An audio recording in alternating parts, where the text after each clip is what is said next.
Hey everyone, it's Julian. So, as a lot of you are probably aware, I am currently back in school. I'm getting an engineering degree.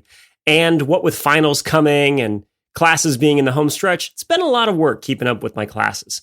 So, this week, instead of recording an episode, I asked Trace if we could take a break and play one of our old favorites. Trace said yes, and then asked which one we should do. And you know what? What better episode to feature than one with a guest who famously took a break himself and then came back just as grand as ever, friend of the show, Tom Scott. So please enjoy Tape Classic, episode 50, The Poor Goalie is Everywhere.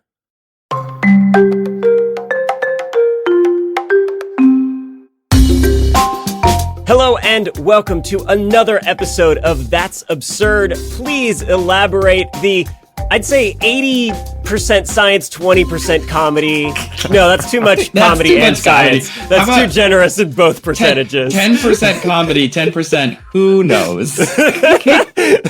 Trace amounts of science, question mark? Hey. Podcast.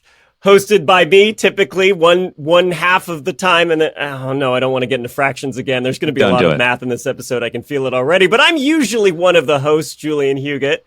And I am usually one of the other hosts, Trace Dominguez.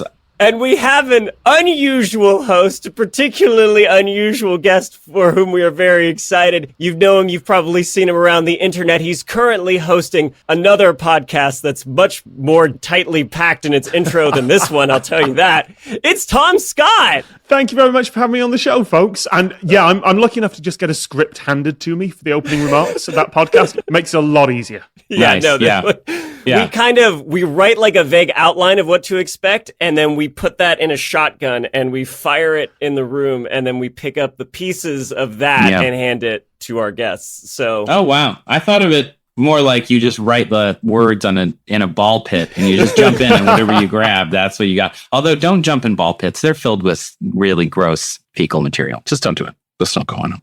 Now I'm going to do it. Well, welcome, Tom. It's a delight to have you. You know how the run of the show goes. Typically, when we have a guest on this, they have a silly question for us, and we look into it, and that's sort of our way of saying thank you. And I believe Trace tackled yours this week. But Tom, what was your question? My question was, what is the longest theoretical selfie stick? Yes. I looked back on my ideas board, which is just a text file that has been growing for maybe 15 years. And at the point, like, I don't know, 10, 12 years ago, something like that, when selfie sticks were a relevant cultural phenomenon, I was like, how long could you make one of these? And then I never did anything about it. Honestly, when you asked it, I was like, this is a Tom Scott video. That's what he said to me. That's what Trace messaged. She's like, this is just a Tom Scott video that I am now researching. No, because it's like, it's a maker thing. This feels like, if we're going to be like inside baseball YouTube, this is a William Osman video, and that he just keeps trying increasingly long and impractical things. And they, as far as I can tell, it would fail very quickly. But Trace, you're the one looking into it. No, and A thing I'm curious about too, though, right, is the selfie stick as it exists or existed when it was popular. It was like the ideal length for a phone camera to get you as the focus and then some stuff behind you, right? Right. But if it grows so long that you're just like a small part of the picture, is it still a selfie stick? Great question. We're getting in there. We're going to get to that. Good. Don't you worry. I started thinking about that as well. So, Tom Scott. Yes. Great question. Thank you. The Guinness Book of World Records does have a record for the longest selfie stick. Wow. Which is pretty interesting. It currently, the Guinness Book of World Records has it at 18 meters, about 60 feet. It was achieved by the Sky Climbers in Qatar and Doha on the 19th of September, 2017, right there at the end of the selfie stick era. Peak selfie stick. I do like, by the way, how Guinness's reputation has been taking a hit as like the keeper of records lately. Yeah. As the amount of commercial one-off records really seems to outweigh basically anything else. Yes. Like, was there a record for longest selfie stick before then? Who knows? Good question. There was. But first, this is a picture of the longest selfie stick. Now, I have an issue with that immediately. I do too. Tell me your issue, Tom. About 5 meters, 6 meters Yes! out from the base of that Yes! selfie stick, there is someone with an additional pole holding That's up the right! selfie stick. That doesn't count. That does not count. It's not a selfie stick. Okay, for the viewers at home, we'll put this on our Instagram. But basically, it's a group of people. They're all on a stage. They're getting a selfie. But it's not really a selfie stick because, yes, the stick extends into the crowd. But there is a support system under the stick that someone else is holding. So unless that person is the selfie-er, but even then, it's multiple people holding the selfie stick then. It's not really a selfie stick. I can't believe Guinness, well-respected record-keeping organization that spun off from a beer brewer, would do this, would allow this. They would have... Frankly, cheating The audacity. on the part of the second annual graduation of the Qatar Sky Climbers. I didn't get the full name of the organization, but still, Yeah. I suspect there's, some corruption afoot now. Wow. What an accusation. I didn't know we'd become a political podcast, but I'm in it. So I like that you asked what's the previous record holder. The previous record holder, I don't know if you're going to feel better or worse about it, but also good. I think I felt better about it. It is a selfie stick by the definition, which we'll discuss in a second. But I'm going to show a clip. It's a tense moment. It's the premiere of Zoolander 2. We've got everyone looking. Those smiles are wonderful. Leicester Square. Where Ben Stiller himself holds a giant pole with a tiny phone on the end of it and takes a picture of everyone at Leicester Square. And sensibly, he's holding it almost vertical. I feel like that's gonna help, but I'm going on intuition there. I don't know why I feel like that would help, but I feel like that would help. I feel like the stress on the stick is going to be lower if you are holding it almost vertical compared to at an angle. Yeah, definitely. I can't believe I did not hear of this. I don't mean Really? the previous record attempt. I mean Zoolander 2. They made another one? It's almost like it had no cultural impact. That's surprising. Even here in this clip, there is a longer version on the YouTubes. You can see that there's not actually a full crowd of people here in Leicester Square. Oh, yeah. That's why also taking it vertically it helps a lot. probably helped because the Makes crowd... you feel like there's more people. This one is an 8.56 meter stick. So just a reminder, the previous one was 18 meters. So 10 meters longer than this. I can't even imagine holding an 18 meter pole vertically or in any way because it's just did so you say big. 18 or 8? This one is 8.5 meters. Okay, 8.5. The world record is 18 meters. The questionable world record. is Questionable 18 world meters. record with a vertical support most of the way down the stick. So let's talk a bit about the selfie stick and why we inherently, I think, feel that the second one is somehow more valid because one person is holding it and they're pointing it at themselves and there's a cell phone on the end of it or whatever. Do you know who invented the selfie stick? Anybody? Oh, I think it was Alexi Selfie. Thank you. I'm glad you went for that. I nearly went into the same joke. I feel like some QI klaxons just went off somewhere in the distance there as both of us struggled towards that joke as quickly as we could. Well, I wouldn't put it past anybody in this current podcast to make that joke. Yeah. It was actually invented 3 different times. The first time was by a Minolta employee. His name was Hiroshi Ueda. He's the original selfie stick inventor. And here is the original selfie. First one ever taken. Wow. Yeah. This looks like it was in the 1970s or so. Yeah, he filed the patent in 1983. Wow. Okay. Yeah. It is just 4 people looking at the camera. Yeah, there's no real background. No, there's not. But if it wasn't for the image quality, honestly, that could be a selfie from today. That is 4 people looking kind of nonplussed. They're not really smiling or anything like that. That's just kind of, He's got the camera out.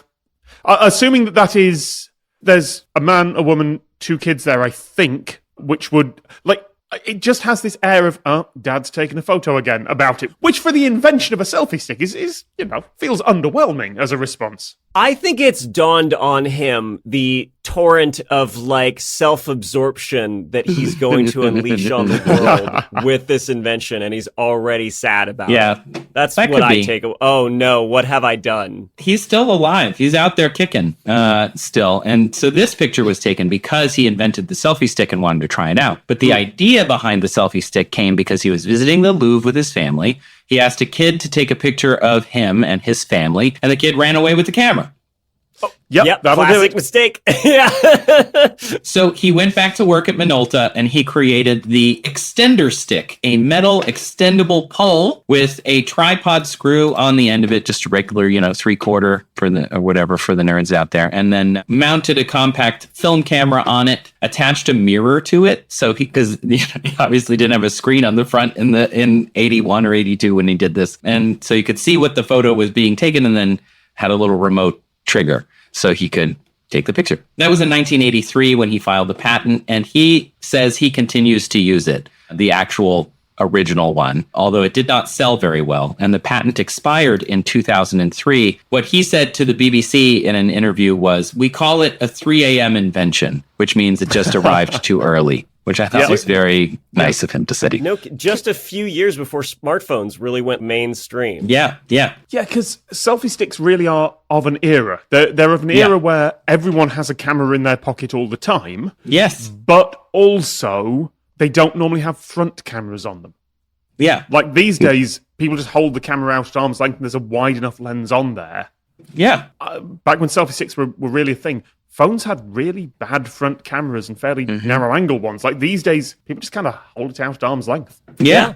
It's incredible how much things have changed in such a short time. Even, from the 80s less so, but from the early 2000s when this patent expired. So I mentioned it was invented 3 times. So the second time was a Canadian inventor named Wayne Fromm. He was also visiting Europe. He was also worried about giving his camera to a stranger. So he went home and he started taking umbrellas apart so that he could get like a stick that extended. And then he wanted to stick something on the end of that. And in 2005, just 2 years after the expiration of the previous patent, he filed another patent for the selfie stick, and it did very well. In 2010 or so was like the selfie sticks were hitting the peak. As you both acknowledged, cell phones existed. They had front-facing cameras. They had back-facing cameras, whatever it was. And there was that time where they didn't even have front-facing cameras on some models. So you really did need a selfie stick if you wanted to take a picture of yourself. You wanted to put it a little further away and hit a button that triggered its Bluetooth. And Fromm claims that his design was then copied by a bunch of people, and he can't fight all of them. So that's where the selfie stick comes from, which if you think about an umbrella that you swapped out the umbrella part for a place to hook a cell phone, that is kind of what the selfie stick is. What's is interesting to me is how it's, again, for fear of theft, and now it's making me wonder how many inventions were created for non-obvious ones, right? Not like a lock and a safe or stuff, but people that were afraid of some crime led to some invention that you might not consider. Yeah, funny actually, good question. There was an invention we covered on Lateral once, which was basically just a pocket full of spikes that a woman invented to just for pickpockets. This is Victorian times. The thief would essentially just be attached to your pocket, and you would take them to the police station with the stab wound. Gosh! Right, I've got you now. Yeah. Wow. I think more as a deterrent that if thieves knew that was out there, they might not do that. But there's no records we could find of that ever really being used by many people, but it was certainly someone's invention. Like a bear trap, but it's in your pocket. Yeah. But how often would you absentmindedly put your hand in your pocket and then just oh no, now I'm stuck like this? You'd learn quickly. Yeah, definitely not. So before we move on, I just wanted to show, this might not even make it in the podcast, but I want you to know, here's the result of the Zoolander 2 selfie stick excitement. It's moving around. That could affect the blurring. There's a series. So he takes the picture. Coming from the southwest, which I was aware of when I lifted the selfie stick. So I tried to just adjust it and come back around. There's a couple of things I can see from that video. First, he's talking about the wind. I don't think that's going to make that much difference. I think it's more like just be wobble as he's holding it. But also, it's bowing. It is absolutely bowing with the weight there in a way that does not seem safe. It is. Yes. Okay, so I'm glad you pointed that out. Put a pin in that, and we're going to come back to it. So let's go to your question. Theoretically, how long could you make a selfie stick? So Ueda's original extender stick is actually quite short. Yes. Wait, when was the third invention of the selfie stick? Thanks for pointing it out. I'll come back to it. So Ueda's extender stick is actually quite short. It's only like 20 inches or 50 centimeters long. That's like the length of an arm, right? So he's extending it basically one arm, but he holds it like right up by his body. So he's basically just replacing his arm with a stick. He does still sell his original selfie stick as the quote unquote quick pod, and it's about 1.33 meters, 1.3 meters, about 4.5 feet. You can go on Amazon, of course, and look at all of the different selfie sticks. And the longest one that I could find was by Tellison at 3 meters or 118 inches. And let me just take a quick aside. Man, they're not even trying for Amazon Chinese-based brands anymore. Oh, no, it's just a random series of characters, isn't it? Yeah. I found BMZX, BMZX, and Ragyak. But my favorite was Sayamol, which was pretty good. These are the brands that I trust as a consumer. When I see Sayog's trademark on there, I know. Somewhere out there is a deep dive into why that happens. I can't remember it now, but it's some combination of trademark law and making sure that when one company gets shut down, something else can take its place. And yeah, that makes sense. It's just like a seller's cat walks on the keyboard and they're like, cool, new company, got it. So then I just started looking for the longest extendable pole in the world, just generally. Human holdable, of course. So I figure you can tape a cell phone to the end, of anything. The extender reach painter's pole. So if you're going to paint way up high without a ladder or with a ladder, I guess if it's really high, 9 meters, about 30 feet. That's already taller than the Zoolander stick, right? That's quite tall. And it's meant to hold a paint roller or a paintbrush? That feels... Yeah. When you're painting the inside of your cathedral. Yeah. Maybe you're afraid of ladders and you just really need to get the ceiling. I don't know. On Amazon, there's also a 16.5 meter broom. I don't know why. Now it's the opposite. You're on a ladder, but you want to sweep the floor. I'm not really sure. when you have to sweep, but you don't want to take the time to take your stilts off. It's such a hassle. Oh, the circus needs sweeping. And so it's for that Venn diagram of works of the circus, also on stilts. This is the broom for you. Stilt guy on cleanup duty. It's not currently available, unfortunately, and it had no reviews, so I couldn't tell it was any good. On Alibaba, which is just, I don't know if you've surfed Alibaba a lot, but that place is wild. I found carbon fiber tubes that fit inside of each other, pre-cut. You could get up to 30 meters or 100 feet. So then I thought, okay, well, this is the longest one you could just go buy. So what would 100-foot, 30-meter carbon fiber pole, or just pole in general, be useful? Because theoretically, you could make it as long as you wanted, but we want it to be practical. Like it actually, to Julian's point earlier, has to be able to take your picture. You want to be able to see yourself and something in the background. So how do you do that? I took a picture of myself from 30 meters away. Let me show it to you. But basically, 30 meters is very far. On your phone screen, you'd be like smaller than your thumb. You're quite small on a phone screen at 30 meters away, or almost, 100 feet almost. So it's quite far away, not super convenient. But if you could make it 30 meters long, to Tom's point, it would bow a lot. So a selfie stick is actually, if you think about it, a cantilevered beam. You're holding it at one end, and the other end has some kind of mass on it. Quite a light mass relative, but still, it's a quote-unquote long projecting beam or girder fixed at only one end. So I did some math. You have to think about the mass of the stick. You have to think about those shear forces, which I agree, you could find like the ideal scenario, and then they don't matter as much. But really, you have to think about those sagging forces or deflection forces. So selfie sticks are typically telescoping aluminum tubes. So if you think about it that way, a 5 millimeter thick, 30 meter tube, not telescoping, just a tube, is 57 kilograms. Oh, wow. Okay. 125 pounds. And that's before we get into the leverage of getting it up there. And yeah, exactly. So you already have to physically lift the weight of a small human. Right. Yes. And 5 millimeter thick might be maybe too thick. We maybe want to thin it out a bit and maybe again go back to carbon fiber. But first, let's just live through this for a second. So this is I'm using 6060 or 6063 aluminum, which is pretty common for this, for the nerds out there, that means that the 6 in the first digit indicates that it's got magnesium and silicon mixed in as an alloy with the aluminum. The second digit indicates that there are no special alloying conditions in either of these. And the third and fourth are used to identify individual alloys. So this is a magnesium silicon alloy with aluminum, number 60 and number 63, no special alloys. I just thought that was kind of cool.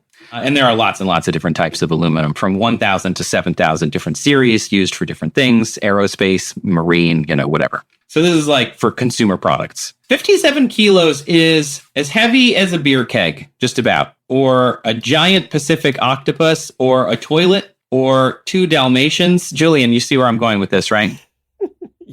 Yes. Your favorite website. Yes, the measure of things, the bane of my existence. Every time we bring up any sort of unit, Trace has 4 examples ready to go from this cursed website. Yeah, like almost 2 Dalmatians. That's a lot. Imagine holding 2 Dalmatians just out, like with your arm. I've never even seen a Dalmatian. I have no idea how heavy they are. I've seen them on TV.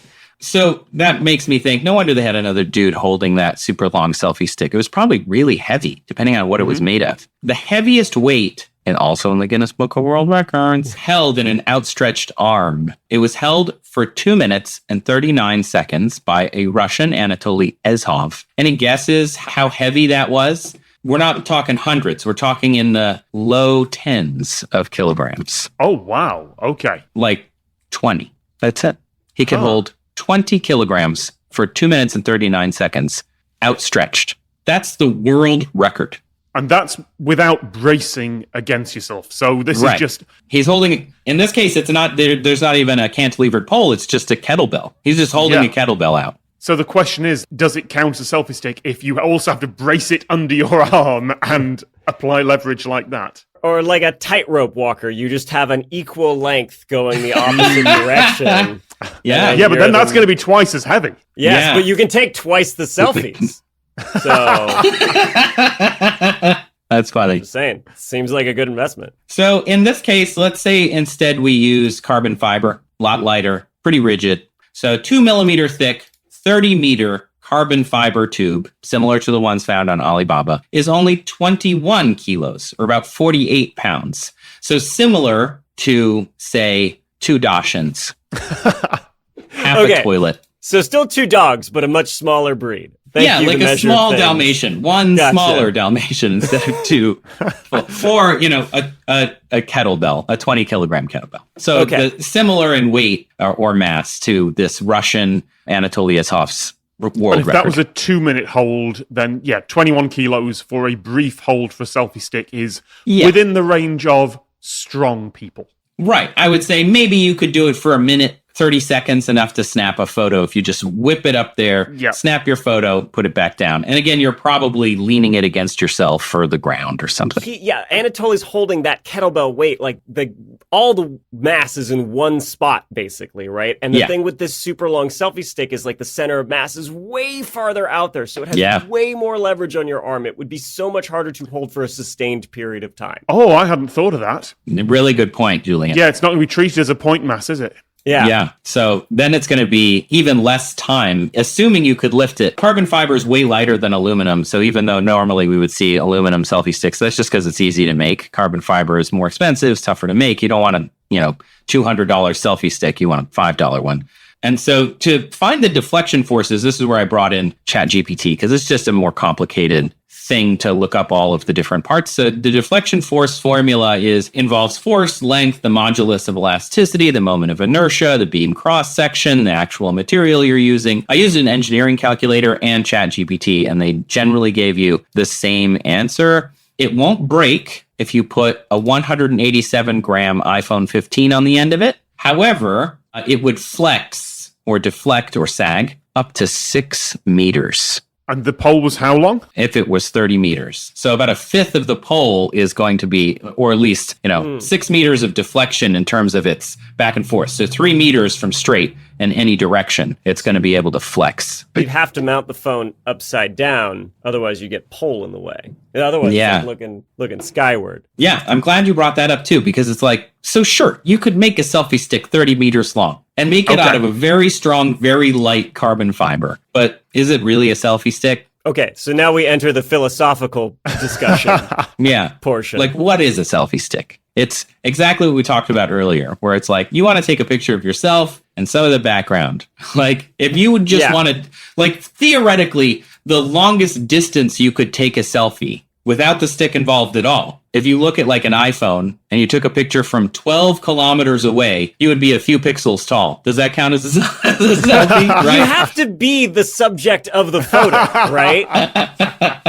So I feel like we get into this really dumb escalation of like longer stick, bigger lens, longer telephoto lens, heavier, therefore heavier selfie stick. I was expecting the breaking point of the stick to be the problem, not how heavy it got. Yeah. But if it's human weight and human holding that is the problem with that, I guess we end up at about 30 meters and a very strong human holding it very briefly.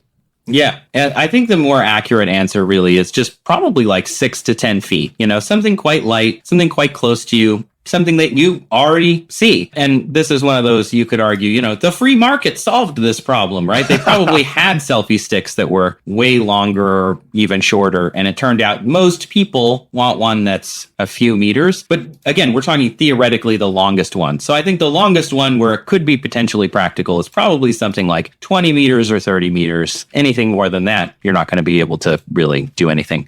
But I did mention that it was invented 3 times. Yes. So the third time was actually the first time.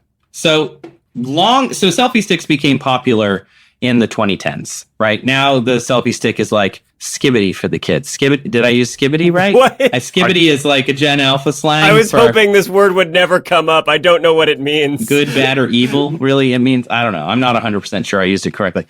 The kids today show off their Riz with the wide angle lens, and they just hold it out like with their arm, but with a wide angle. Are you using the words deliberately to make your kids less likely to use them because now they're uncool words? Okay. Yes. Yeah. But the first time the selfie stick was shown in any capacity, they found after the selfie stick became popular because they were like, oh, this is crazy. Let's go find out where this came from. And of course, they found Ueda's patent and they found Fromm's patent. But then somebody found this clip from 1970, a Czech film. Wow! This is from 1970, Zabil Jem Einsteina Panovi. I Killed Einstein, Gentlemen. It's a future sci-fi movie. Business Insider found it and said the clip shows a woman unfurling the selfie stick, flashes a Polaroid-like photo. In the movie, an atomic bomb explosion wreaks havoc and causes women to grow beards and become unable to have kids. So to remedy the situation, the UN decides to send a team back in time to murder Einstein, hoping that without his research, atomic bombs will never be invented. But in the future, they're showing this happening with a selfie stick. I'm pretty sure that's also the plot of Command and Conquer Red Alert. But It definitely is. Somebody at Westwood Studios watched this movie, clearly. But yeah, so this was the first example of a selfie stick, an alternate future where I guess they went back in time and killed Einstein, but the selfie stick came around anyway. Yeah, that's a insane plot for a movie, I just want to say. Just throw that out there. But a really great plot for a video game. That Red Alert is very fun. Just an insane premise. But yeah, I do love examples in sci-fi of like how forward-thinking they tend to be. Taking a picture of yourself is such like an issue that I don't think I would have never considered. Like, how's this going to look in the future? But it's cute that they thought that. It's not quite like the Star Trek like communicator or teleporter or something. But yeah, it's cool to see that somebody thought of it. Yeah, and they thought it literally looks like a selfie stick. Even though it was, so long ago, like 50 years ago. And they're like, oh, yeah, even 10 years, I guess, before Ueda even came up with the idea and patented it.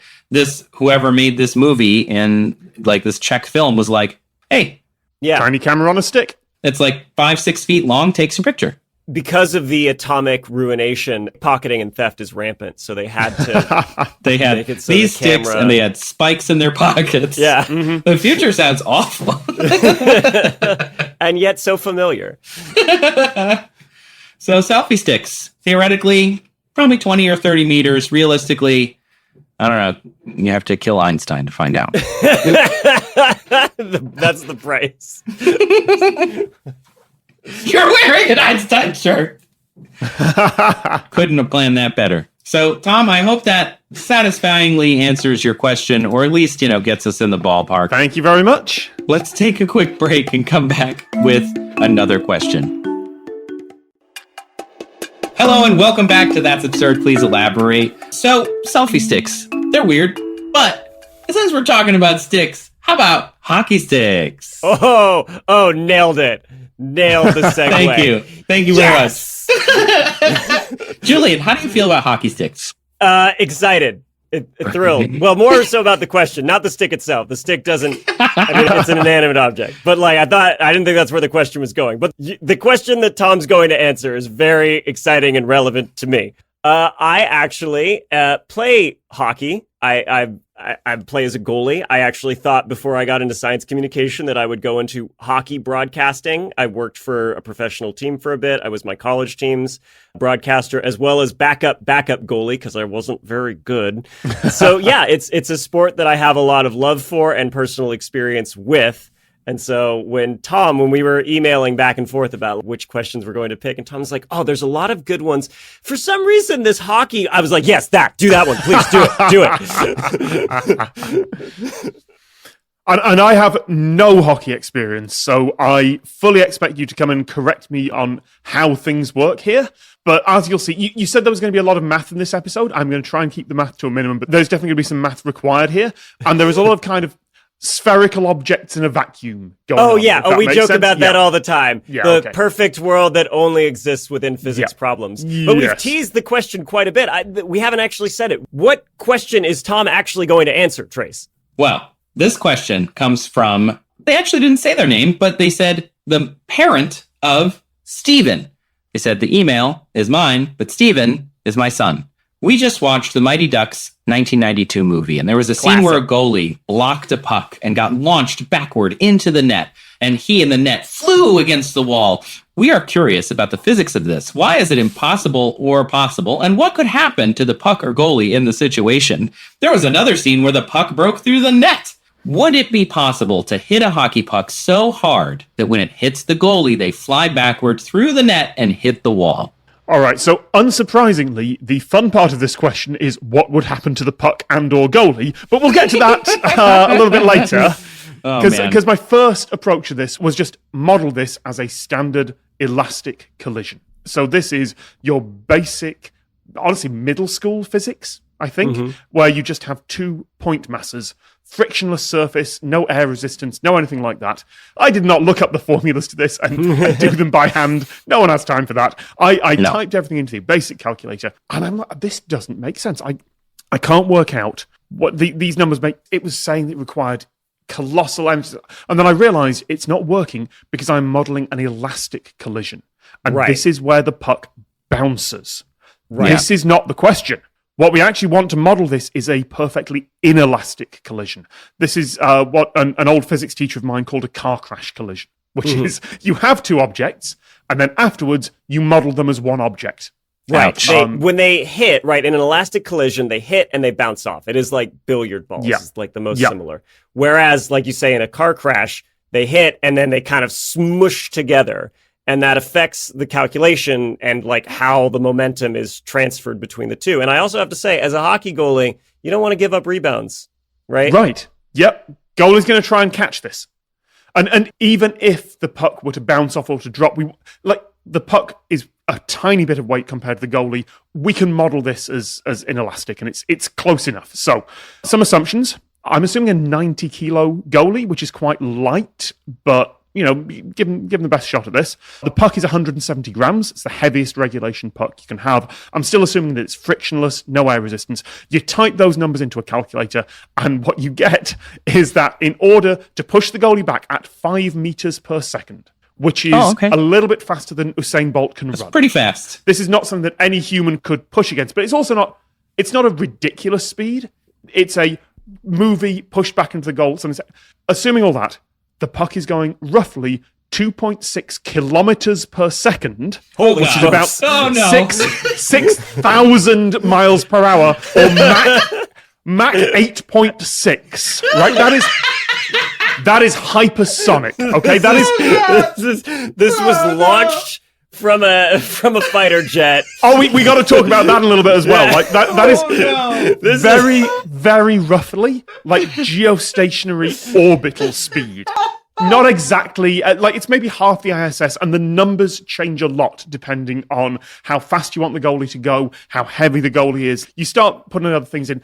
The order of magnitude that we're talking about is like low single-digit kilometers per second. Wow. So, Just to accelerate the goalie to the pace of a very fast run. yeah. Get that kid to the NHL for Get sure. that kid to the front lines. That kid's a lethal weapon. Are you kidding? We've already insulted like Guinness World Records here in this show before, but they have the fastest hockey shot at about 110 miles an hour compared to the 6,000 we'd need for that. That's reasonable. So since you don't watch hockey, the actual times that these records are recorded are usually only during NHL All-Star competitions where they set up a radar and then all the players will shoot through it. And even then, typically the highest that some of the biggest, heaviest shooters can get in the NHL is like 105, maybe. Okay, so I have this question for you as a goalie. Yeah. 110 miles an hour, even if you're just vaguely in that ballpark, let's say 70, 80, something like that. Surely your reaction time cannot be fast enough to deal with that. So do you see this shot being set up and try and get in position and then just hope that it bounces? There's a wonderful book by a guy named Ken Dryden, who was both a professional goalie, an incredibly dominant professional goalie. He won the championship 6 times in 8 seasons. And in the middle of it, in his 3rd season, he took a year off to practice law. So he was an interesting character. Yeah. Wow. Fascinating guy. And he wrote a book called The Game, which is one of my favorites, not to be confused with the book about pickup artists. Because when I tell people it's one of my favorite books, I'm like, no, not that one. Not that one. And he wrote it in the 80s. He played in the 70s. And he talks about how when some of the best shooters shot, he would do the math and show, like, it's not possible, given reaction times, to actually react to the shot. And this was in the 70s when they were still using wood sticks as opposed to, like, carbon fiber composites that have a lot more flex to them and can whip the puck a lot faster. So really what it's more about is reading where the shooter is aiming while they're taking the swing. Yeah. So it's not actually as the puck is in motion, then you start reacting. There's a lot of subtle cues that you take as a goalie, like where they're looking and just like how the release, where it's going to go before it even leaves their stick. And you start reacting to that. And then a lot of goaltending is just positional. Like goalies have blown up like balloons since the 70s and 80s. They're a lot more perfectly spherical now. They're a lot closer to the physics ideal. And a lot of goaltending is just being in the right place already when the shot's coming. Which is why things like a glove save in hockey look so spectacular, because there you actually have to like stick your hand out and grab catch it. But the vast majority of the saves a goalie is going to make is it's either hitting their chest or their leg pads, like some part of them that's just taking up a lot of area first. Follow-up question. Yes. If you get hit by a 70-mile-an-hour puck, what does that feel like? A 70-mile-an-hour puck, I mean, that's like the guys that I play with, we're like in our 30s and 40s and we drink beer in the parking lot after, you know? A 25-mile-an-hour puck. Yeah, that's like, wow, that's got some heat on it for the guys that I play with. And the equipment is so good that like at that level it doesn't hurt. But like the pros at 100 miles an hour, goalies get hurt fairly often, and it's usually in the parts that aren't as well protected, like their arms or the palm of the glove or something like that. So you can break your hand, things like that. And if it catches you wrong, like in a vulnerable area, even at a 70-mile-an-hour shot, it still really hurts. I've had some really big bruises, like on top of my knee, when one squeaks back there sometimes. Ouch. Yeah, it's not great. But it's fun. It's fun taking away other people's dreams, you know? Causing disappointment in other people is addictive, and that's why I enjoy it. That's very on brand for you. That's why we made this podcast. All right, so Tom, now that you know that. Yes. Okay, the question was not what would it take to put the goalie back. Like, that was part of the question. The question at the end was, would it be possible to hit a hockey puck so hard that all this happens? So the first part of that is, would the puck survive going that speed? Oh, interesting. And the answer, I think, is yes, provided it wasn't accelerated instantaneously. And that really surprised me. But it's a side effect of how acceleration works. Like the equation for G-force has time in it. You know, you can get a theoretical sci-fi spaceship to like half the speed of light if you accelerate it at Earth's gravity for half a year. That'll get you to half the speed of light. It's all relative. Like, and if a puck can survive bouncing off a wall at 100 miles an hour, which is a really very fast change in velocity, then accelerating it to maybe 60 times that speed, it's going to squish. But I think as long as you didn't do a slap shot, as long as you somehow raise it up to that speed over a second or so, I think it's going to squish. I don't think it's going to shatter or break. So by the like really weird physics questionable standards we're talking about, the stick is more likely to break. Same reason as the selfie stick. Like that you're putting a lot of pressure on there. But, you know, assuming carbon fiber reinforced stick, yes, the puck is probably going to survive. The stick might not, but that's not your big problem. The big problem is the human. A human cannot hit a puck that fast for obvious reasons. Like you're not going to be able to go 6,000 miles an hour with that. Because at that point, you start getting to the same problems that superheroes have. Oh. So you know the sort of meta stories about superheroes requiring like required secondary powers. Yes. Right. I talk about it all the time. Yeah, the Hulk tries to lift the car and the ground just collapses under his feet because every action has an equal opposite reaction. Superman catches someone, but they're cut into 3 equal pieces. Right. Like, this is the big problem, is the human trying to accelerate it. Would it be possible to hit a hockey puck so hard that all this happens? No, but the failure point is not the puck, it's the hitting part. Yeah. But, you know, let's assume comic book movie or weird puck acceleration device or whatever, some weird glitch in physics. This happens. Puck is coming towards goalie at multiple kilometers per hour. And depending on how you work that physics, it could be 1, could be 10. It's somewhere in that range. The Canadian military has a Black Ops program where they've spent trillions of their hilarious multicolored money that smells like maple syrup when you scratch it on accelerating pucks to weaponized speeds. So drag is basically irrelevant at that point. It's not a meaningful part of the equation over the length of a hockey rink. It would be over time. Over that distance, drag is not particularly relevant. Aerodynamic heating is not particularly relevant over that amount of time either. Like the speed is not in meteor territory. If you get up to the fast ones, it's almost in like spacecraft re-entry heat shield territory. So over time, it might get warm, but that is not really a big effect. Even if you're doing a full court shot, a full rink shot, what's the hockey equivalent to that? Rink. Rink. Full rink shot. Even if you're going from the other goal, drag and friction are not the main problems. Immediately you have a shockwave. Immediately you have deafened everyone in that rink. You have shattered all the glass in the rink. Mm-hmm. Actually, I don't know. They have those protective things for when they have fights. And like, I've been to like 2 hockey games in my life, and I remember there being like plexiglass. Yeah. Maybe the plexiglass will survive, but certainly there's like people in that space are deafened. Mm-hmm. But what you have at that point is a massive bullet. You have a very, very big bullet. So I did some research on this. Fastest commercial rifle cartridge you can get. The fastest commercial bullet in the world is the .220 Swift. Goes about 1.4 kilometers per second. So not quite as fast as this puck, but like same order of magnitude. But that bullet weighs 1.9 grams, and a hockey puck weighs 170. So okay. It would be quite a bit heavier.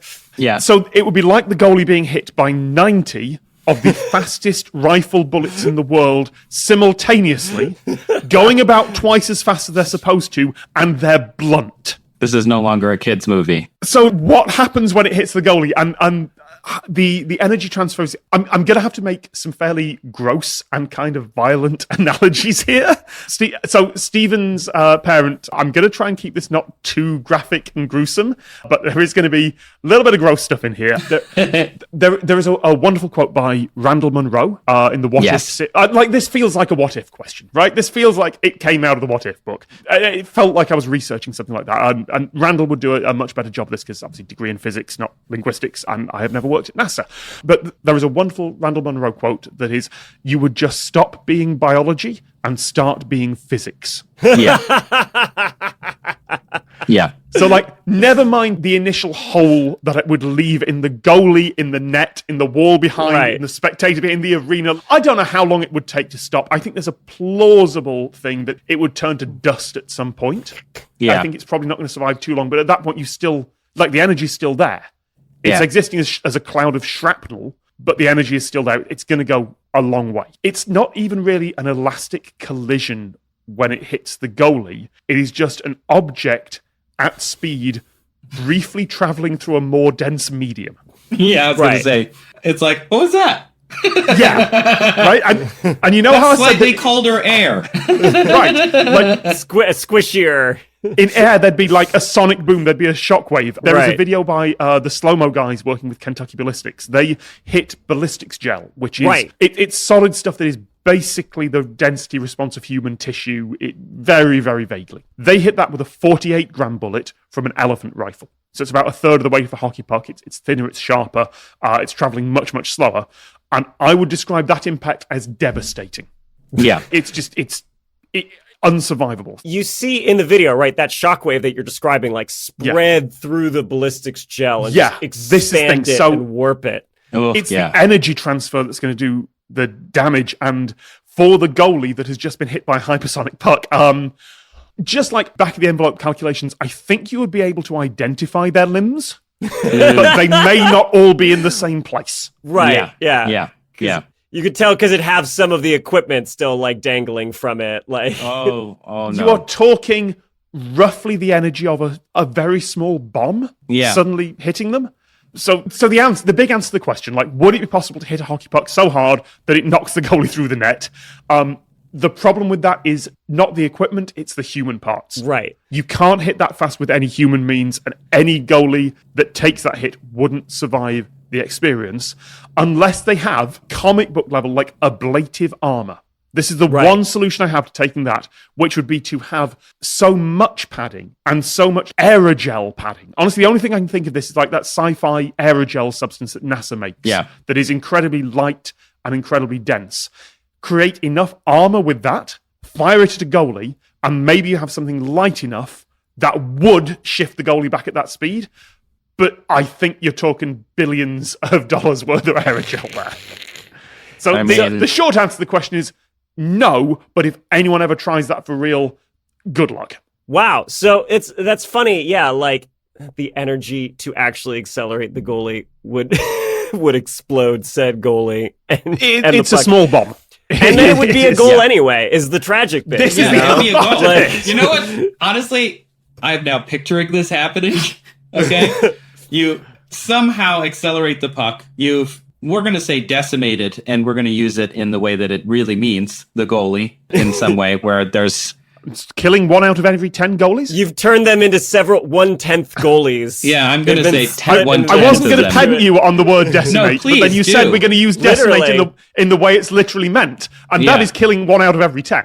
Okay, so really, Yeah. what I One mean out is of every 10 goalies dies from hypersonic pucks every year. I wouldn't be normally enough of a dick to pedant that, but you said No, you were going to please, use it the proper way. please.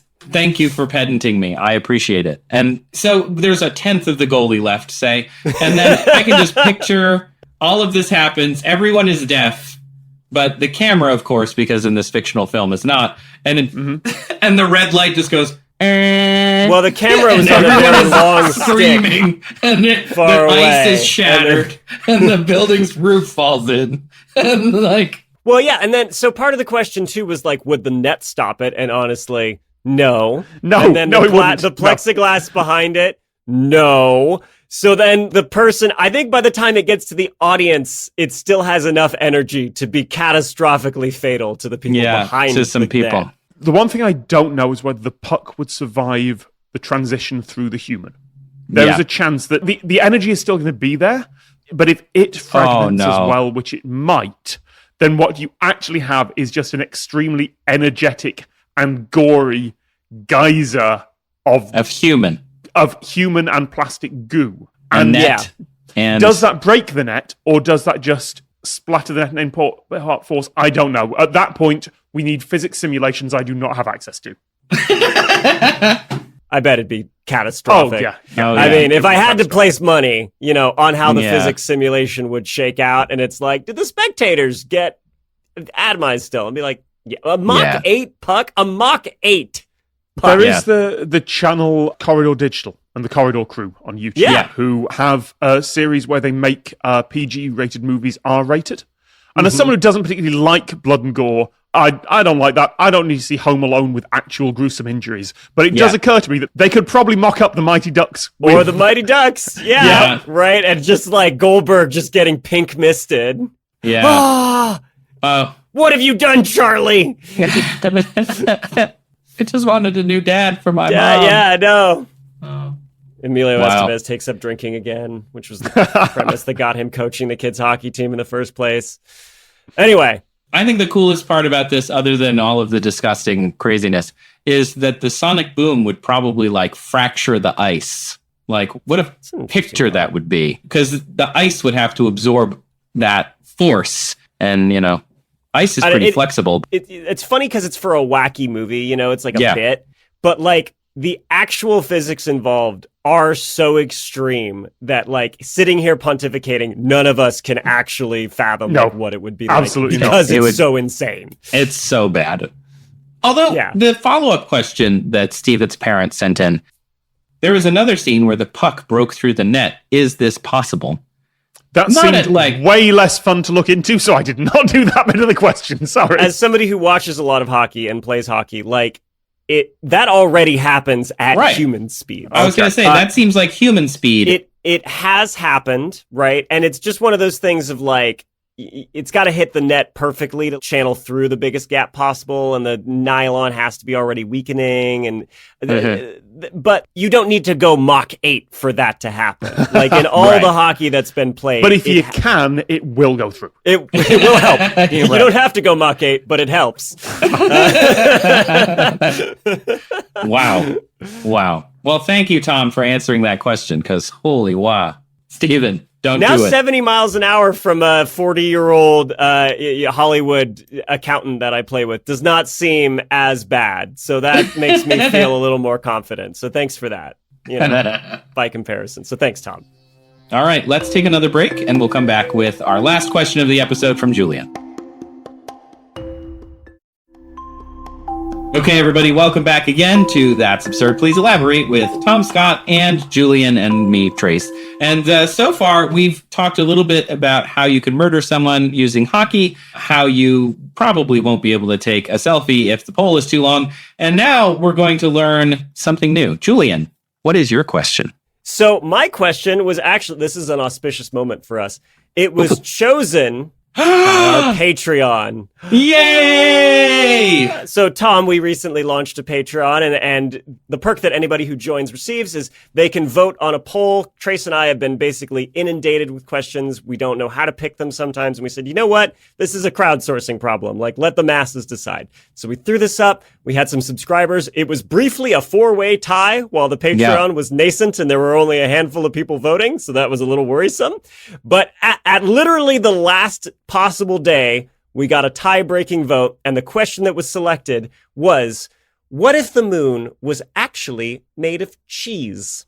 Ooh. So it turns out this is actually fairly popular. I went through our question database. This particular, phrasing of it was asked by Cody, but Shane, another listener, asked, what if the moon were made of cheese? All caps. And the internet also seems to feel similarly. Like, as soon as you start typing in, like, what if moon, bam, autocomplete, like, made of cheese.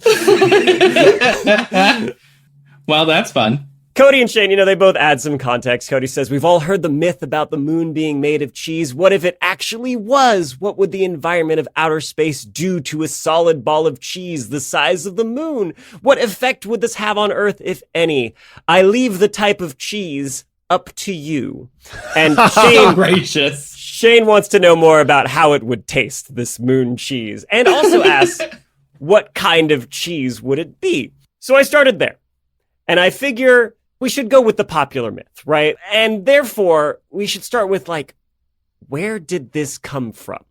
Oh, like the myth of the moon being made of cheese? Or I was thinking, where did Why cheese is come that from? a common I don't phrase know. at all? When I was a kid, and the first time I heard it, I was like, that's dumb. What do you mean the moon's... Like, to me, there's nothing about it that seems very cheese-like, and so I don't know why this would enter the common kind of perception. But that is someone who's grown up with North American block cheese, and Swiss cheese and such is... like with the craters and the holes and things like that. I'm assuming there's a connection there. That's a good assumption. Although I feel like that would be more of a Swiss myth, right? Like, you go to Switzerland and they're like... That's a type of hot chocolate, isn't it? Yeah, I was going to say, the way you say it, Swiss myth just sounds like hot chocolate. That's if you have a lisp and you're coming in from the cold, you're like, can I have some Swiss myth, please? I love Swiss And it warms your soul and it's delicious. It is so good. But no, it's, obviously the English speakers. Tom, is this a common thing in the UK as well, that the moon is made of cheese, or is this only an American? Common enough that it is the plot line of the first Wallace and Gromit short. Yes, that's A Grand right. Day Out is because they don't have any cheese for the crackers, and the moon is made of cheese, and thus we are going to the moon. They do the logical, easy thing. Yeah. Why go to the shop? No. The moon's right there. I've got this rocket sitting here. Yep. There's no other considerations about going to the moon that I need to worry about. I just get there and I have a great picnic on the surface of the moon. So it's common in the UK. And in fact, when I brought this up with a lot of people, their first instinct was like, is it from Wallace and Gromit? No, it goes much farther back than that. I found references to Slavic folklore, funny enough, about a fox being chased by a wolf and it gets cornered. And then it convinces the wolf that the moon's reflection on the water is actually cheese under the water's surface. And if the wolf can just drink all of the lake water, it can get to that sweet, sweet cheese. So the wolf does, and then it drinks so much that it's a Slavic fairy tale. It explodes, of course. It ends in death for something. And then the fox gets to waltz away scot-free. Ha, ha, ha, ha. That I couldn't find specifically written down. I guess it's more handed down orally. But the first written reference that I found is actually from an English poet, playwright, author from the 16th century. And his name is John Heywood. Have either of you heard of John Heywood? I don't think so. He is surprisingly quite relevant to many expressions that we still use to this day. Apparently, he coined the terms "a penny for your thoughts," "Rome was not built in a day," "the more the merrier," and this running gag, I guess, that the moon is made of cheese. Huh. So this appeared in a publication from 1546, The Proverbs of John Heywood, and I mean, I've got it pulled up. It's totally incomprehensible to me, but maybe if I read it in a proper 16th century British accent, it will make sense to us. Sorry, Tom, if this is offensive, but I'm going to do my best.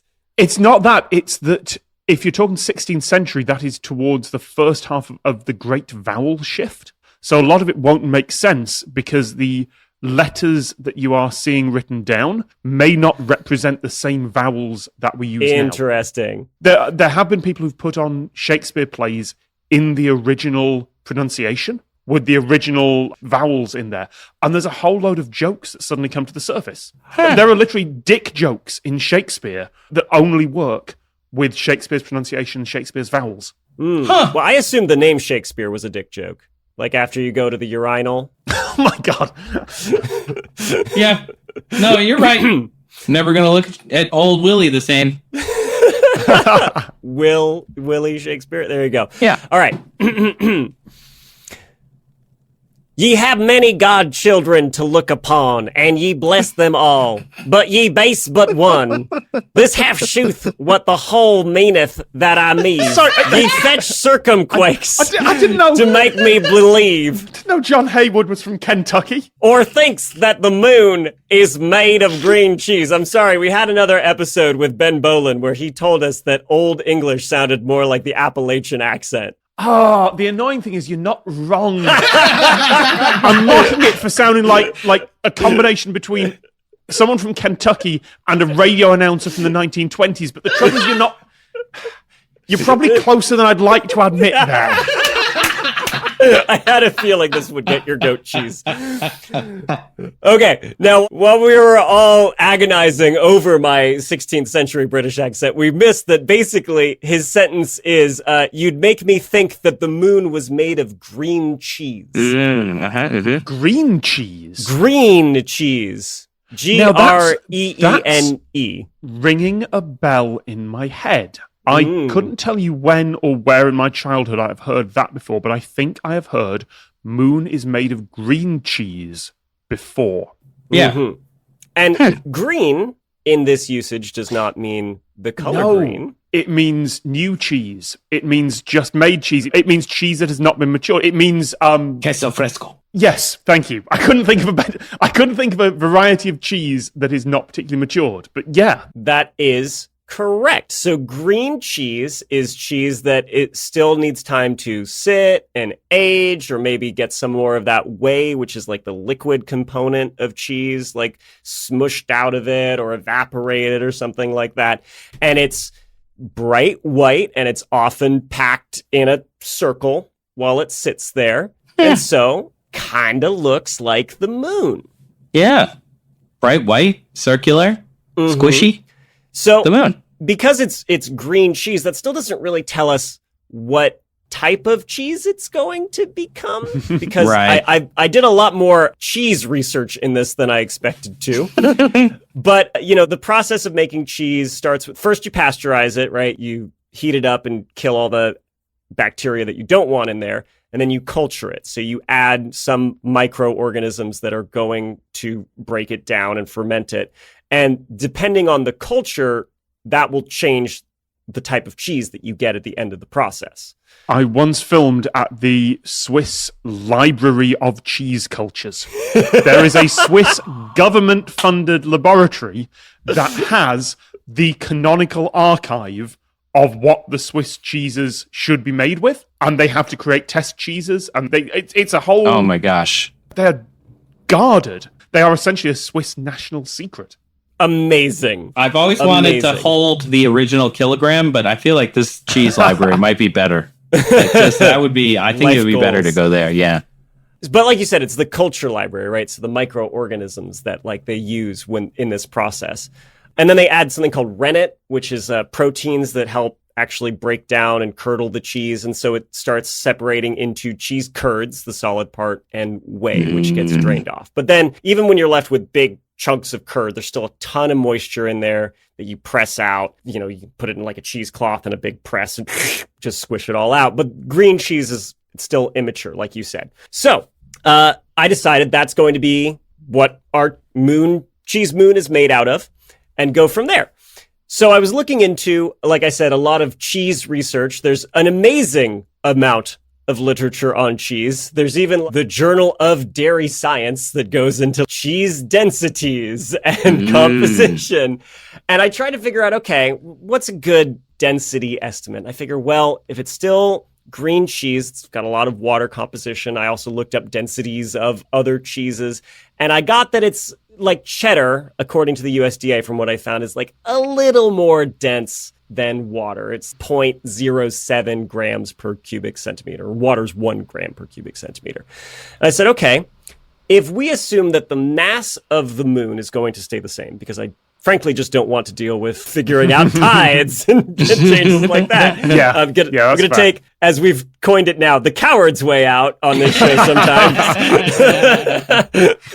I'm going to keep the mass of the moon the same, but I'm going to change the density to that of about cheese. The mean density of the moon is 3.34 grams per centimeters cubed. So about 3 times that of our cheese. Run it into the old equations for volume of a perfect sphere and blah, blah, blah. The moon, since it has a mass of 7.3 times 10 to the 22 kilograms, or about 1% of Earth's mass, if you keep that, make it cheese. So the diameter of our boring rock moon, that's about 3,500 kilometers. When I use this density for cheese and run the numbers, how big the moon would have to be, the diameter jumps to about 5,000 kilometers. So it's about 44% bigger. But it's not that much bigger visually, because it's a volume calculation. That's got a cubed in it. Yeah. It's true. It's true. And in the sky, the area of the moon would be about twice as much. But again, the area, it's an illusion, right, when you're looking at it. Yeah, that's got a squared calculation in it, so it's not Yeah. actually that much bigger. Okay. No. Yeah. No, it does not look that much bigger. I mean, you'd probably still notice it, though, because the supermoons, when they call supermoon, are only like 14% bigger in the sky or something. It's like Right. not that much. Right. Yeah. Now- Perigee and so on. This is our starting point, though. And it gets a lot more complicated.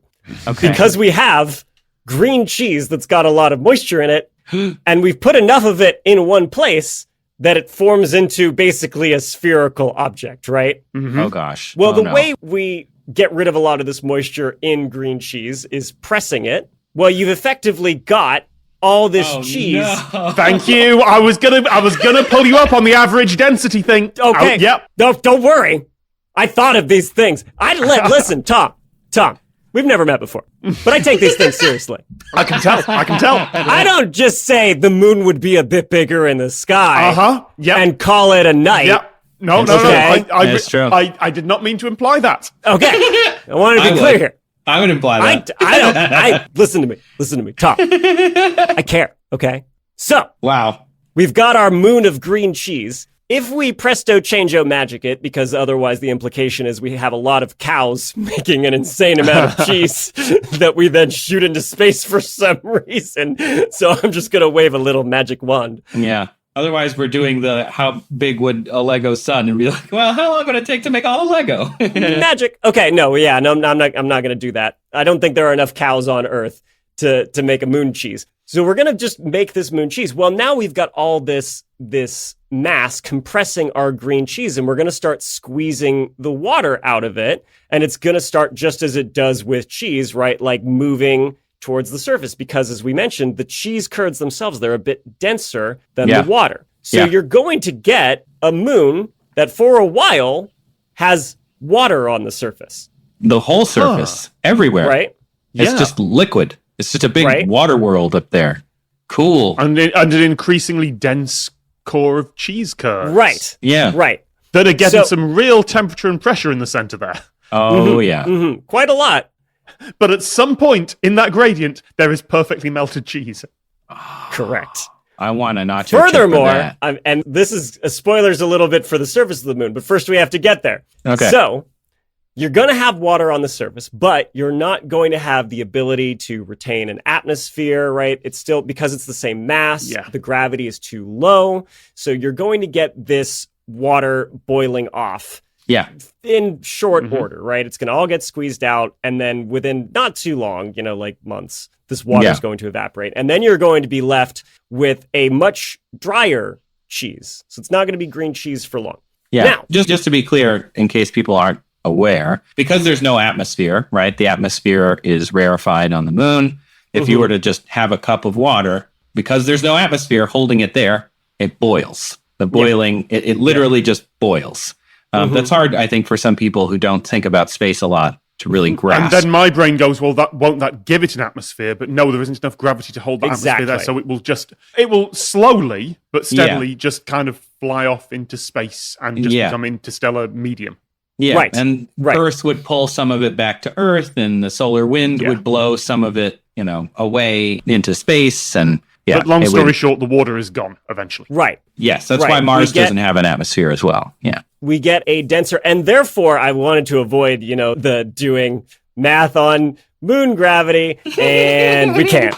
We can't avoid it. You get a less massive moon, you get decreased tidal forces, therefore slowing of the moon, right? And slowing of the Earth's rotation. So depending on when this cheese moon formed, in Earth's history, it could affect the length of our day, right? Oh. Because the moon's had a braking effect on the Earth. These tidal bulges that it's pulling on have slowed the Earth down. Hundreds of millions of years ago, like the Earth's day was 22 hours long, and now it's 24. So if this moon first appeared a long time ago, like our days are shorter, which is bizarre. Yeah. Also, the moon moves farther away in this exchange of energy. So this cheese moon would be larger and also closer, And it has to be to make the orbit stable, doesn't it? Oh. depending on when it formed. Yeah. Depending on when it formed, right? Right. So you've got this large cheese moon. Another thing to consider is the albedo of the moon. Albedo is my how favorite. much sunlight is reflected, right? The moon's albedo, it's on a scale of 0 to 1, right? 0 is it absorbs all light, 1 is it reflects all light. The moon's Right. is about 0.07. Despite all the literature on cheese that exists, would you believe I couldn't find any on the albedo of cheese? So surprised. So surprised. Are you? Because I'm surprised, and I feel like that's a blind spot that I'm needs to be actually addressed. surprised. So I was like, well, it's white cheese, right? This white glistening, when it's new at least, cheese. What's comparable? I don't know. But if you look at the range of snow, it's quite surprising. Snow, when it's new and fresh and white, has an albedo of 0.9. Whereas when it's quite dirty, it still has an albedo of 0.2, which is substantially more than that of the moon, right? More than twice that of the moon. Yeah, because we tend to think that the moon is white or grey, but that's all relative. Like, it's still rock. You just the cameras are exposed, Yes. so that you can see the moon. So the moon looks bright grey. Correct. But actually, compared to other things, Yeah. that's still like moon rocks look black or grey or dark grey.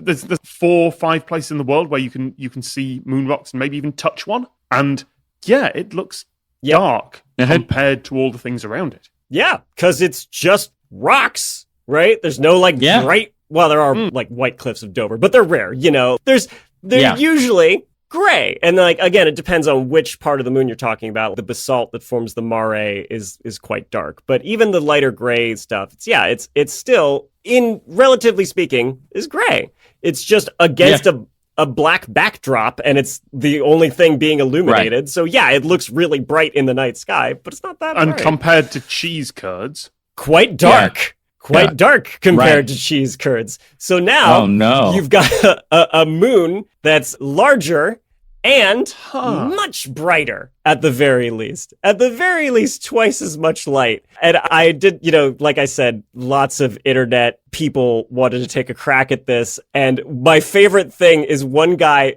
imagined that it would change our ecosystems, and also even have an effect on crime rate during full cheese, as he put it. It's easier to see it during full cheese. Yes. So I thought that was fascinating. But then when I was doing the research on snow and it mentioned that dirty snow is darker, I started thinking about this cheese moon and remembered that the moon's all pockmarked because it's been hit by debris and space rocks a lot, right? So presumably our cheese moon's also going to get bombarded with these same space rocks. So it's going to get dirtied up at the very least by these rocks. Yeah. you'd have to mine a little bit down for it. No, it'd be quite crunchy. Yes. Well, then I started thinking about the temperatures on the moon. Oh yeah, that's where I was wondering when we were going to get here, because space weather is wild stuff. It's all over the place. Now think about this, right? The moon spends about 2 weeks on any given point facing the sun, and about 2 weeks in darkness. So it has a lot of time to heat up and a lot of time to get very cold. So near the moon's equator, the temperature can get as hot as about 121 Celsius, 250 Fahrenheit in daylight. Yeah. And at night, it can go to negative 133 C, or about negative 208 Fahrenheit, right? And that's, again, at the equator. If you're by the poles, if you're in a crater that's always in darkness, it can be as low as negative 246 C. So quite cold. Very cold. But I looked up the melting point of cheeses, and they're still, even if it's a low moisture cheese, right? Because the higher moisture, the easier it is to melt this. But even a low moisture cheddar has a melting point significantly lower than that 121 Celsius that you can get in sunlight during the day at the equator. Are you going to have a cheese thaw cycle? Yes. Yes, you are, is what you're going to have. If the Apollo mission landed on the moon on the sunny side of the moon, they would just sink and be all into the cheese swamp.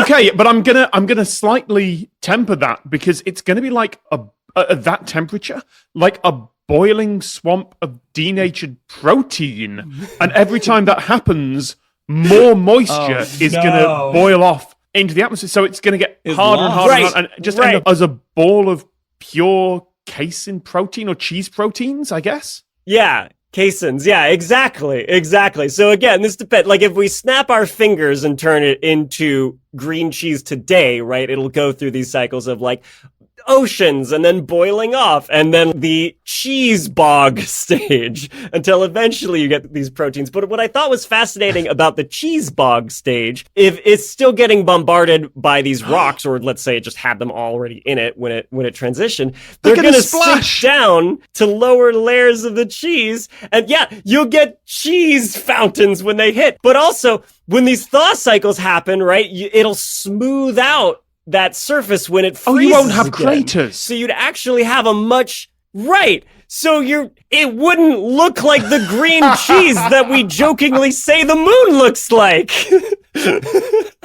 It wouldn't, and you know what? People would look at the moon and they'd be like, the moon's made of ice because it'd be a white, smooth, reflective surface. Yep. It would change the expression. Ultimately, I mean, along with the cheese bog and losing, like the footprints of the astronauts and the change in tides and all that. Yeah, you'd get a radically different looking moon at the end of this cycle, which I think would be fascinating. Let's fast forward millions of years, right? Mm-hmm. Eventually, would these proteins then be broken down by solar radiation? So you just end up with I don't know, like a little hard chunk. That's a great question, like basically you end up with an asteroid at that point, because it's going to break down all the constituent parts of these proteins because of radiation. I don't know. I don't know that much. I don't know either. I just wonder if maybe we'd end up with the trouble is moon. That now we've switched over to biology. And that's not, I get the feeling that you two, that's not your specialist subject. And again, mine's hockey. Fair. That's my area of expertise. And you kind of took that question from me and I couldn't answer it. So but he was so happy about it. Yeah, so I couldn't tell you. Again, the cheese journals, I could not find extended solar radiated cheese, but in an environment where microbes can't digest them. So I don't know. But yeah, again, on the long enough time scale, it'd be tough to say. So, working on short time scales, I can predict what our cheese moon is like much easier. And then after a while, I'm like, you know what? I just don't know what it would do anymore. But still, I think the fun bit and kind of final place I want to end on this question is just how radically different it would look than you expect, right? It wouldn't be the simple one-to-one exchange of like, oh, it still looks like the moon. Nope. Brighter, larger, interesting, as you say, thaw and cycle. Really confusing when the first astronaut lands on it. Yes. I was reading, there's a book I love about the Apollo program by Catherine Blythe Cox and I forget the other author's name, but it's just called Apollo. And in it, they detail how before anybody went to the moon or even probes, like there was a big argument over what it was going to be. And, you had a lot of learned scientists, some saying like, oh, if you land, it's just going to be meters and meters of ash. As soon as the LEM hits it, it'll sink. And others saying like, no, it's basically crumbly spun glass, like as soon as you touch it, it'll just disintegrate. And finally, the engineers who actually had to build the dang LEM just went, you know what? I bet it looks like Arizona. It's just gotta look like Arizona. We're just gonna design for that. I'm not gonna spend all this time like hearing the arguments out. I like the idea that in this fictional world's history, someone invented the spectrograph and they pointed at the moon and they're like, why does that look organic? I'm getting very strong cheese signatures on this readout. I thought that was ice. It appears to be manchego. They're made of cheese, sir. Cheese. Thinking cheese. Cheese all the way down. Sector that off. Don't let anybody... No, it's off limits. Anyway, I hope that answered the multiple listeners' questions, Cody and Shane, that we got on this subject to their satisfaction. Yes. And thank you so much for the people who voted on the poll and for the people, of course, who submitted the questions, because we couldn't do this show without it. But that's it. You've come to the end of yet another episode of That's Absurd. Please elaborate. I think we did both of those things. It was quite absurd. And we did, I think, get quite elaborate with our elaborations. But before we kick into our outro here, Tom, thank you for being a guest on this ridiculous episode. Thank you for inviting me. And where can people come and find you if they don't already know who you are, which I assume they do, but if they want to come find your podcast Lateral, where can they go? You can go to lateralcast.com. There are also video highlights regularly at youtube.com/lateralcast on basically all the other networks, but you can get Lateral wherever you get your podcasts. Amazing. Well, with that, this episode of That's Absurd, Please Elaborate, was created, written, and produced by me, Trace Dominguez. And me, Julian Huguet. And also Tom Scott. And it was produced and edited by the wonderful and probably not made of cheese, Kyle Sisk. Though he is quite cheesy. Special thanks to listeners who submitted questions featured in this episode. That would be Cody, Shane, Stephen, and Tom. Also Stephen's parent. Oh, yeah. Stephen's parent who submitted it, Stephen, who had the question. If you'd like to submit a question, you can look for the form in our show notes, or you can email us at hello@that'sabsurdshow.com, or go to that website, that'sabsurdshow.com/ask. You can even call us, 302-TAPE-SHOW, that's TAPESHO. There's a multitude of ways to submit questions, and if you want to help pick questions, you can go to our Patreon, join at any level, and you'll be able to vote on it. That's patreon.com/that'sabsurdshow. So leave us a review wherever you're listening right now. These reviews really help people know that it's worth their time to listen to the show. Leave us a star or a thumbs up or whatever. Follow the show on whatever podcast platform you're using. And if you do have some absurd question, please send it to us. We could not do this show without your questions. We have so many of them to work through, and we love reading through all of the new ones. Thank you for those people who have sent them. And if you have one, send it to us. Maybe it'll be on the show. All right, Trace. Well, what do we say at the end of every episode? My name's Willie Shakespeare, and the moon is made of ice.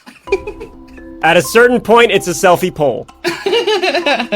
Who knew that Ben Stiller was in the Guinness Book of World Records for holding on to a really long pole? Cheesy moon, not real. Zoolander 2, real. Okay, good. Words to live by.